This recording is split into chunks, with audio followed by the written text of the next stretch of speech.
Everyone, this video is on the quadratic formula. This is one of those go-to, you must know it, huge things that's super important. I usually have really fun notes, doodle notes and stuff that we do. However, because of this week's schedule, I'm going to just do a short video explaining the ins and outs of it and a couple of the basic things that you guys have said you may or may not be struggling with. So we'll get started with what is the quadratic formula. The quadratic formula is x equals negative b plus or minus the square root of b squared minus 4ac all divided by 2a. That is the quadratic formula. This is one of those formulas that you have to know. You need to memorize this, commit it to your memory. And we use this when we're given equations in the form y equals ax squared plus bx plus c. And usually in these situations, y is 0, and we're solving these equations. The cool thing about the quadratic formula is this formula works every single time. It works every time, no matter what, okay? If something is not factorable, you can use the quadratic formula. If something is a graph that doesn't have very clear root, use the quadratic formula. If you can't use the square root method, use the quadratic formula. If you don't remember how to complete the square, use the quadratic formula. This method will work every single time. And it's very, very, very important for you to know this method. It's because it's not hard. It's simple plugging in and simplifying. So one thing I'm going to do to kind of help you guys remember that is show you this quick video. It's only about 22 seconds, but it's probably going to stick in your head and help you remember. So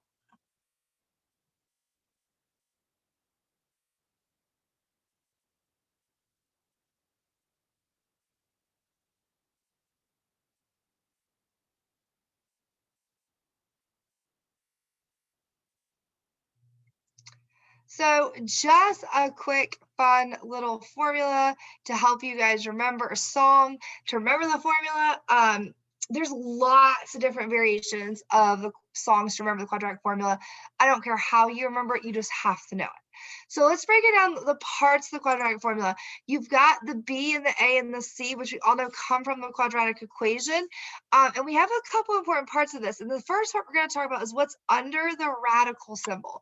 So under the radical symbol, you have b squared minus 4ac. So let's break that down real quick. So I'm going to write the whole formula here, and that's x equals negative b plus or minus the square root of b squared minus 4ac all divided by 2a. So underneath the radical sign, we have b squared minus 4ac, and that is something we call our discriminant, okay? And what the discriminant tells us is it tells us the type of solutions we can have. So when we're solving quadratics, we have 3 types of solutions. You guys have primarily been working with real solutions, 2 real solutions, okay? Because when we factor, if factoring works, that means there's 2 real solutions. If the square root method works, that means there's 2 real solutions. If the completing the square method works, 2 real solutions. However, there are other types of solutions to quadratics out there. So solutions to quadratics are coming into play with the graph of a quadratic. And we're going to talk about this a ton in the next unit. But the graph of a quadratic is where you're actually finding your solutions, okay? So the solutions of a quadratic are where they cross, the line crosses, or the graph crosses the x-axis. So a traditional graph would cross 2 places. So there's 2 roots, 2 real solutions, okay? And we find that when the discriminant is greater than or equal, or greater than 0. So if we plug in b squared minus 4ac and we get a number greater than 0, that lets me know there's 2 real solutions. If we plug in b squared minus 4ac and we get exactly equal to 0, that means there's 1 repeated root, or sometimes we call that a double root. That means that this graph only crosses the x-intercept once. It only crosses the x-intercept once. And sometimes you can find this type of solution by factoring or the square root method. That is possible. And we really do want to talk about the fact that those solutions are out there if the discriminant is equal to 0. And then the last kind is when the discriminant is a number less than 0. So it's a negative number, that means there's no real roots. So the thing is, you're not going to find the imaginary or complex roots by using factoring. You're not going to find them by using the completing the square method. And you're definitely not going to find them by graphing, because when we're graphing, that means if there's no real roots or no real solutions, it means this graph does not cross the x-axis, okay? But the cool thing is that the quadratic formula works for any type of solution. That is why it's so important to learn. You get stuck on a problem, you're like, I can't factor this, but they're asking me for these roots. The quadratic formula will always tell that to you. So let's dive in and let's look at 4 examples together. I'm going to go through 4 examples together. I'm going to do the first one, pause it, let you guys look at the second one, and then we'll do the third and fourth one. Okay, so this will be a little bit longer video. So example 1, first thing we need to make sure of, is this in standard form set equal to 0? And the answer is no, it's not. So we need to make it equal to 0. So I'm going to subtract 2 from each side to start. Okay, so I do this and I have x squared plus 2x minus 3 equals 0. So this is our quadratic, and now we're going to plug it into the quadratic formula. So I always like to just list my ABCs first. We've been doing this for a while. A in this problem is 1, because we don't see anything there, so we assume it's 1. B is 2, and C is negative 3. So first, let's write the formula. X equals negative b plus or minus the square root of b squared minus 4ac, all divided by 2a. Okay, so now let's first see, well, how many solutions are we going to have? So let's take the discriminant. All right, this is the discriminant. And we're going to do b squared minus 4ac. So it's going to be 2 squared minus 4 times 1 times negative 3. So 4 minus 4 times 1 times negative 3, or 4 minus negative 12. Keep change, we get positive 16. So this answer, the discriminant, is a number greater than 0. So that means we're looking for 2 real solutions. 2 real solutions. We got a number greater than 0. We want 2 real solutions. So let's plug in and find those solutions. X equals negative 2. So b was 2, so negative 2, plus or minus the square root of 2 squared minus 4 times 1 times negative 3, all divided by 2 times 1. So now we're going to start simplifying. Y'all, the hardest part about the quadratic formula is under this radical. It is dealing with those positive and negative signs, okay? Okay, so what I always tell students to do is to do the keep change method. Keep the first part, change the minus to a plus, and go ahead and change that 4 to a negative. Makes your life easier when you're simplifying to not make a careless positive or negative mistake. So we start simplifying, we get negative 2 plus or minus the square root. And the cool thing is we've already done b squared minus 4ac. You guys did that over here, and you told it was 16. So 2 squared is 4. Plus negative 4 times 1 times negative 3 becomes 4 plus positive 12. So the square root is 16, all divided by 2. So I get negative 2 plus or minus the square root of 16 is 4, all divided by 2. And this is where we split up into 2 answers. We have negative 2 plus 4 divided by 2, which is going to be 2 divided by 2, which is positive 1.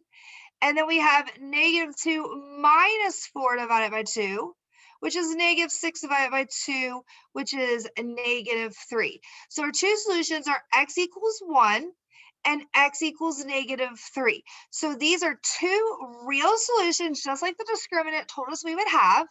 And they are at 1 and negative 3, which what this means is if we're going into what we're talking about in the next couple of days, is this means if I drew the graph of this quadratic crosses the x-axis at positive 1 and at -3. This graph crosses at +1 and -3. So that's how we do the quadratic formula. It looks scary, but it's really not. So what I want you guys to do is I want everyone to pause the video, take a second, and try this one totally by yourself, okay? I'm gonna get started, and then we'll come back and check your answers together. Okay, so let's work this one out. We're gonna start with, hopefully you realize that you have to add 7 to each side. So it's in our traditional standard form of 2k squared plus 9k plus 7 equals 0. And then we identify our A is 2, B is 9, and C is 7. And what I would do is I always write the formula x equals -b plus or minus the square root of b squared minus 4ac, all divided by 2a. And if we want to check with our discriminant, if I come over here, b squared minus 4ac, let's see how many solutions and the type of solutions I will have. 9 squared minus 4 times 2 times 7. So 81 minus 4 times 2 is 8. 8 times 7 is so like 8 times 7 is 56. Sorry, my bad. And then 81 minus 56 is going to give me 25. 25. So I get 25, so that means I will have 2 real roots or 2 real solutions. Okay, remember, roots are the same thing as solutions. So now I'm going to plug into my formula. I'm going to say, all right, x equals -9. Side note here, if the b is already negative, you have a double negative. You'd have -9, which would turn into a positive. So I have -9 plus or minus the square root of 9 squared minus 4 times 2 times 7, all divided by 2 times 2. So when I do this, I get -9 plus or minus the square root. I've already found, if you use your discriminant, you've already found what's under the radical sign. So plus or minus the square root of 25, because we already know that 9 squared minus 2 times 7 is 25, all divided by 4. So I get it equals -9 plus or minus 5 divided by 4. So this is where we split it up into x equals -9 plus 5 divided by 4, which is -4 divided by 4, which is -1. And x equals -9 minus 5 divided by 4, which is -14 divided by 4, which simplifies to -7/2. So our solutions are -1 and -7/2. So those are 2 real solutions, and that's where our graph would cross the x-axis. Okay, so we're going to do 2 more. I know this is a long video, just stay with me. All right, so this one, again, the first thing I'm going to do with example 3 is I'm going to get it in standard form by subtracting 6x from each side. So I do this, I get 9x squared minus 6x minus 11 equals 0. A here is 9. A is 9. B is -6, and C is -11. And if we want to use our discriminant, we can come over here and see, well, how many solutions am I going to have? B squared minus 4AC. It's going to be -6 squared minus 4 times 9 times -11. So I get -6 times 2 is 36. Minus 4 times 9 is 36 times -11. And please feel free to use a calculator. It is late, so I'm using a calculator. 36 times 11. My brain doesn't want to do that. So I'm going to get 36 minus 39. 36 minus -396. Keep, change. I get 432. Positive 432. Did I do that right? That seems like a really big number. Yeah, 36 minus, yeah, that's right. 4 times 9 times 11. Yeah. Okay, so 432. So that still tells me two real solutions. Two real solutions or two real roots. I'm going to write roots because it's a shorter word to write. All right, so let's plug it into our formula. X equals negative b plus or minus the square root of b squared minus 4ac all over 2a. So this is what I was talking about earlier. It's going to be a negative 6 because b was negative. You can't use this negative as your negative sign. This means two negatives. Plus or minus the square root of negative 6 squared minus 4 times 9 times negative 11, all divided by 2 times 9. And then that becomes 6, the negative and negative is a positive 6, plus or minus, you already did what was under the radical because you did the discriminant, 432, all divided by 18. Now, this is an issue here. 432 is not a perfect square. You guys know that. Okay, it's on your list, but we do know how to break it down. We're not in basic middle school math anymore. We're in high school math. We can do this. So what are some perfect squares that would divide into 432? Well, let's start with 4. Does 4 go to 432? Yes, 108 times. But I bet you, let's see something bigger that's a perfect square. So 432 divided by our next perfect square would be 9. Ooh, 9 goes in 48 times. That looks really promising. All right, 432 divided by our next perfect square would be 16. That went in 27 times. That looks really, really promising. All right, 432, but I want the biggest perfect square. So 432 divided by 25, that one doesn't go in evenly. 432 divided by 36, and I get 12. I still think there's a bigger perfect square that goes into that. 432 divided by 49 doesn't work evenly. 432 divided by 64 though doesn't go evenly. 432 divided by 36. I did 49. I did 64 divided by 64. Doesn't go evenly. 432 divided by 81. No. 432 divided by 100. It's not going to work. So let's try 121. No. 432 divided by 144. Ooh, 432 is divisible by 144 3 times. That is our number.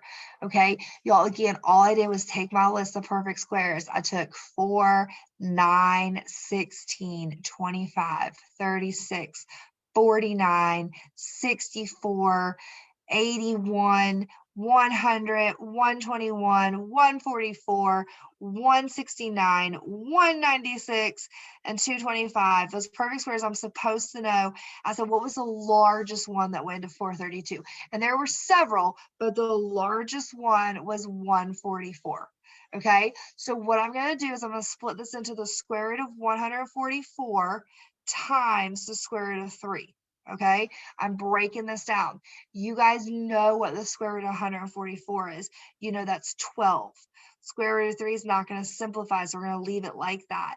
So we're going to write our answer as 6 plus or minus 12 on the square root of 3 divided by 18. So this accounts for our two answers, our positive and our negative answer. Now I want you guys to look very, very carefully at this and see if there's anything else we can do. Well, we know that 6, 12, and 18 are all divisible by 6. So we're going to simplify all of these by 6. We're going to reduce them all or simplify them. So our final answer is x equals 1 plus 2 on the square root of 3 divided by 3, and x equals 1 minus the 2 on the square root of 3 divided by 3. And those are two solutions, and those are still real roots, even though these would not be rational roots, because the square root of 3 is an irrational number. It's a very, very large number. Okay, so this is how we do it when they're not perfect squares. You always need to remember what we learned about simplifying radicals and simplify them. Okay, so our last example we're going to do is this one. And I'm going to try to wrap this up because I know this video is getting long. We're going to add 5 to each side to get started with this problem. So I have 8a squared plus 6a plus 5 equals 0. A is 8, B is 6, and C is 5. If we want to check how many solutions we're going to have with our discriminant, we have b squared minus 4ac. So that's 6 squared minus 4 times 8 times 5. I have 36 minus 160. Looks like I'm going to get negative 124. Negative 124. I got a negative answer. That means I'm going to have 2 imaginary, or sometimes we call them complex, imaginary or complex roots or solutions. So we're going to be talking about imaginary numbers here for a second, which I know you guys can handle. So we're going to use our formula, and we're going to say negative b plus or minus the square root of b squared minus 4ac, all divided by 2a. So x equals negative 6 plus or minus the square root of 6 squared minus 4 times 8 times 5, all divided by 2 times 8. So I get negative 6 plus or minus the square root, and you guys already know that 6 squared minus 4 times 8 times 5 is negative 124, all divided by 16. Now, negative 124, you guys are like, wait a minute, that's not possible. And you're right, that's an imaginary number. So let's break down this imaginary number. We've talked about this. We can break this down to the square root of 124, that's positive, times the square root of negative 1. Well, the square root of 124, let's see, what is a perfect square that divides into that? Well, you could say 4. So the square root of 4 times the square root of 31 times the square root of negative 1. We know the square root of 4 is 2. We know the square root of 31 is not going to simplify. And then we've talked about this. Whenever we have the square root of a negative number that's not possible, it's imaginary. So we're going to throw in this imaginary number I. So the square root of negative 24 simplifies to 2I on the square root of 31. So let's write what we have now. We have x equals negative 6 plus or minus 2I on the square root of 31 divided by 16. And then the last thing you're going to do is negative 6, 2, and 16 are all divisible by 2. So we're going to simplify this one last time to negative 3 plus or minus I on the square root of 31, all divided by 8. So all I did was I just divided everything by 2 to simplify it. And this represents our positive answer and our negative answer, and you can leave it just like this. So here's 2 imaginary roots or complex roots that involve I as part of their solution. So I know this was a lot. I'm hopeful that if you are getting confused, you can pause this video and take a second and go back over the steps I talked about. As always, if you have any questions, let me know, and I hope you have a wonderful day.